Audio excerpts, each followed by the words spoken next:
I'm Bridget Dotson, the new Member Outreach Associate at the United Nations Foundation, and today I'm going to take you through a typical workday for me to show you what advocacy looks like on Capitol Hill as I meet with members of Congress to talk about the importance of U.S. investment in the global fight to beat malaria.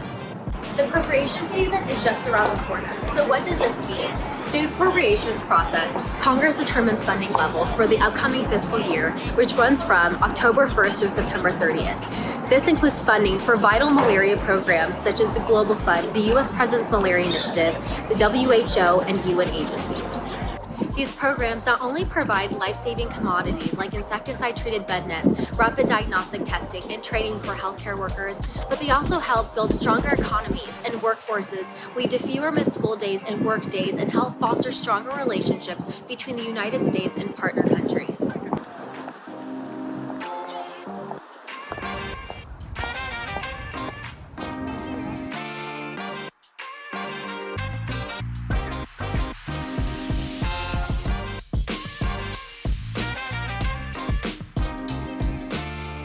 Okay ladies, in the elevator is the best time to change into those professional shoes or heels that you plan to wear for your congressional meetings. Okay, I'm on my way to my first meeting, but quickly, I want to emphasize what makes our champions strong is the relationship built between them as constituents and congressional staff. Remember, staff are the eyes and ears of the member, so don't forget to show your passion for malaria prevention and truly understand the interests and priorities of your member of Congress.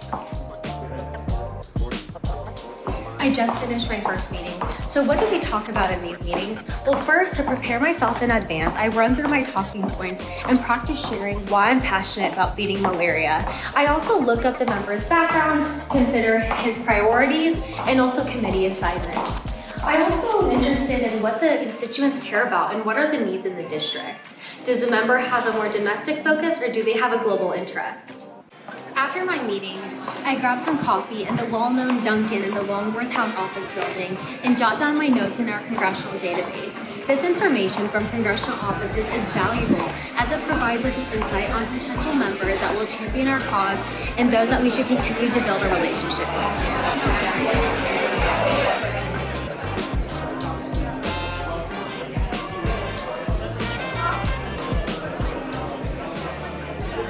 Each year, our champions conduct hundreds of meetings with their members of Congress, rally their community, and raise awareness on social media, all things needed to keep the drumbeat of advocacy going throughout the year.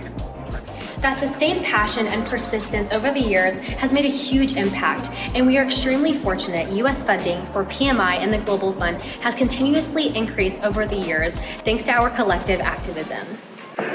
In fact, in 2022, we scored a major victory when the United States pledged $6 billion to the Global Fund over its 3-year funding cycle. This represents a 28% increase from the previous 3-year cycle. Congress approved the first $2 billion investment in its FY23 spending package while also increasing funding for PMI. Our advocacy work is essential to ensuring that strong U.S. leadership continues in support of our key malaria programs. Since U.S. budgets are proposed and funded by Congress on an annual basis, continued strong funding is never guaranteed. Congressional priorities can shift dramatically year over year, so we need to keep rallying bipartisan support in the fight against malaria. So I encourage you to raise your voice in support of these life-saving programs that will cut malaria death rates, save millions of lives, and ultimately achieve a malaria-free world.